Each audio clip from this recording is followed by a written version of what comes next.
पश्चिम Asia में सियासी पारा हाई है और दुनिया की नजर जिनेवा पर। अमेरिका और ईरान के बीच परमाणु मुद्दे पर बातचीत चल रही है। जिनेवा में दूसरे चरण की बातचीत के लिए ईरानी विदेश मंत्री अब्बास अगारची पहुंचे हैं, लेकिन पर्दे के पीछे हालात काफी गर्म हैं। जानकारी के मुताबिक दिसंबर में फ्लोरिडा के मारे लागो में हुई मुलाकात के दौरान अमेरिकी राष्ट्रपति डोनाल्ड ट्रंप ने इजरायल के प्रधानमंत्री बेंजामिन नेतन्याहू से साफ कहा था कि अगर अमेरिका और ईरान के बीच समझौता नहीं हुआ तो वह ईरान के बैलिस्टिक मिसाइल कार्यक्रम पर इजरायल हमले का समर्थन करेंगे। एबीसी न्यूज ने अपनी रिपोर्ट में बताया है कि सूत्रों के मुताबिक अब अमेरिकी सेना और खुफिया एजेंसियों के भीतर इस बात पर चर्चा शुरू हो चुकी है कि अगर इजरायल ईरान पर हमला करता है तो अमेरिका किस तरह उसकी मदद कर सकता है। चर्चा इस बात पर ज्यादा है कि अमेरिका सीधे हमला करेगा या नहीं, बल्कि इस पर है कि वह इजरायल को कैसे सहयोग दे सकता है।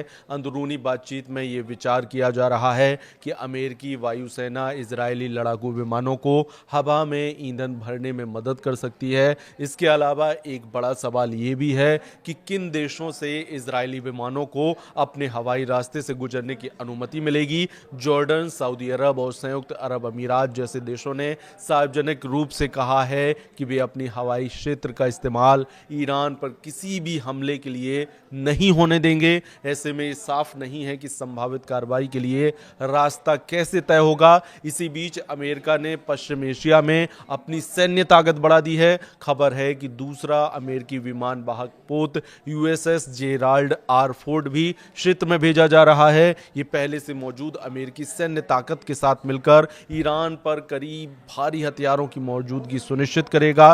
राष्ट्रपति ट्रंप ने इसे ऐतिहासिक कदम बताया है। उनका कहना यह है कि बातचीत विफल होती है तो अमेरिका तैयार रहना चाहता है। इजरायल के प्रधानमंत्री नेतन्याहू खुले तौर पर ईरान के साथ समझौते को लेकर संदेह जता चुके हैं। उनका कहना है कि किसी भी समझौते में सिर्फ परमाणु कार्यक्रम ही नहीं, बल्कि ईरान के जो मिसाइल कार्यक्रम और क्षेत्र में उसके समर्थित संगठनों की फंडिंग पर रोक होनी चाहिए। दूसरी तरफ ईरान ने संकेत साफ दे दिए हैं कि वह कुछ हद तक यूरेनियम संवर्धन कम करने पर विचार कर सकता है, लेकिन बदले में उस पर लगे आर्थिक प्रतिबंध हटाने होंगे। अभी तक किसी लिखित समझौते की स्थिति नहीं बनी है। अमेरिका और ईरान के बीच जेनेवा में दूसरे दौर की बातचीत होने वाली है। मंगलवार को ओमान की मध्यस्थता में जेनेवा में बातचीत होगी। अमेरिकी प्रतिनिधि स्टीव विटकॉफ और जेरेड कुशनर इसमें हिस्सा लेंगे। विदेश मंत्री मार्को रूबियो ने कहा कि राष्ट्रपति ट्रंप पहले बातचीत चाहते हैं,